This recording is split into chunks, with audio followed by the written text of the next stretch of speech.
The idyllic island of Koh Phangan, Thailand, known for its pristine beaches and vibrant nightlife, became the backdrop for a chilling crime that sent shockwaves across the globe.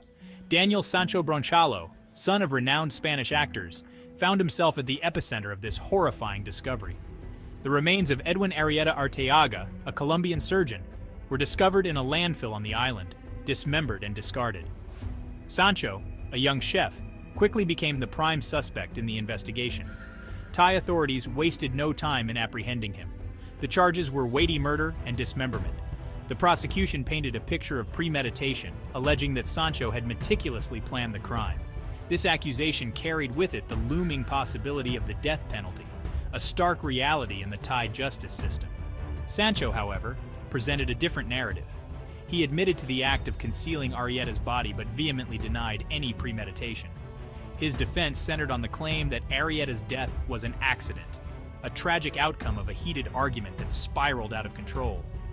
The case became a media sensation, fueled by the gruesome details and Sancho's celebrity connections. The world watched, captivated and horrified, as the legal battle unfolded. Under the intense pressure of the investigation, Daniel Sancho confessed to killing Edwin Arrieta. This confession, while shocking, did little to extinguish the flames of speculation. Sancho's admission came with a caveat.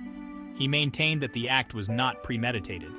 He claimed that a heated argument with Arrieta had escalated into a physical altercation, ultimately resulting in the surgeon's death. His defense team latched onto this narrative, portraying Sancho as acting in self-defense, a desperate attempt to protect himself from a perceived threat. The prosecution remained unconvinced. They argued that the evidence pointed towards a calculated and cold-blooded murder. The brutality of the crime, particularly the dismemberment of the victim's body, suggested an intent to conceal the act, a sign of premeditation in their eyes. The case became a complex puzzle, with both sides presenting conflicting narratives. The truth, it seemed, lay buried somewhere beneath layers of accusation, denial, and the undeniable horror of the crime itself. The wheels of justice, often slow and cumbersome, faced an unexpected hurdle in the case of Daniel Sancho. The initial trial date was postponed. The reason? A lack of a Spanish translator. This delay underscored the logistical complexities of conducting a high-profile trial involving an international defendant. Sancho's father, determined to secure the best possible outcome for his son, made a difficult decision. He dismissed their existing legal counsel and opted for a court-appointed public defender. This decision reflected the gravity of the situation and the family's desire to navigate the intricacies of the Thai legal system with the utmost care. The postponement, while frustrating for all parties involved, provided a crucial window of opportunity. Sancho's new legal team diligently reviewed the evidence, seeking any inconsistencies or loopholes that could bolster their client's defense. The prosecution used this time to solidify their case, meticulously building a narrative that they believed would lead to a guilty verdict. The courtroom, silent during the delay, seemed to hum with the anticipation of the impending legal battle. Finally, the trial of Daniel Sancho commenced. The courtroom, a stage for the pursuit of justice, became a battleground of conflicting narratives. The prosecution, determined to prove their case, presented a steady stream of witnesses. Local residents, forensic experts, and investigators each took the stand, offering their pieces of the puzzle. Sancho's defense team, however, was not easily swayed. They meticulously cross-examined each witness, highlighting inconsistencies and casting doubt on the validity of their testimonies. Their strategy hinged on creating reasonable doubt, poking holes in the prosecution's carefully constructed narrative. The language barrier, despite the presence of a translator, cast a long shadow over the proceedings. Ensuring clear communication, a cornerstone of a fair trial, proved to be an ongoing challenge. Each word, each phrase, carried the weight of potential misinterpretation, highlighting the complexities of pursuing justice in a cross-cultural context. The courtroom, once a symbol of order and due process, became a crucible where language, culture, and the law intertwined in a complex dance.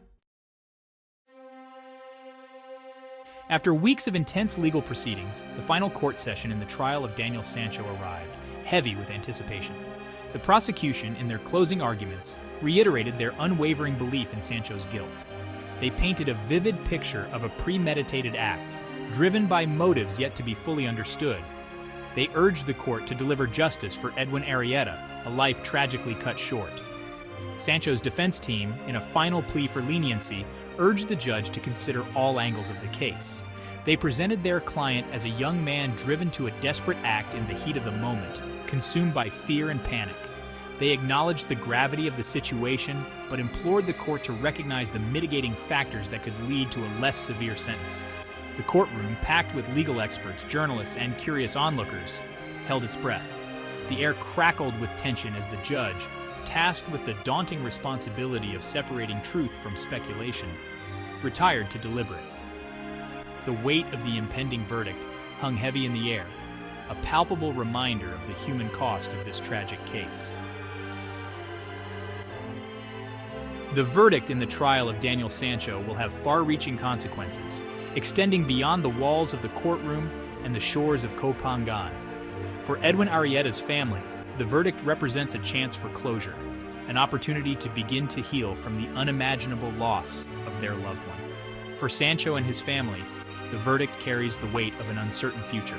Regardless of the outcome, the case has sparked important dialogues about cross-cultural understanding, legal disparities, and the role of media in shaping public perception. The trial has shone a light on the complexities of navigating justice in a globalized world, where cultural norms and legal systems often collide.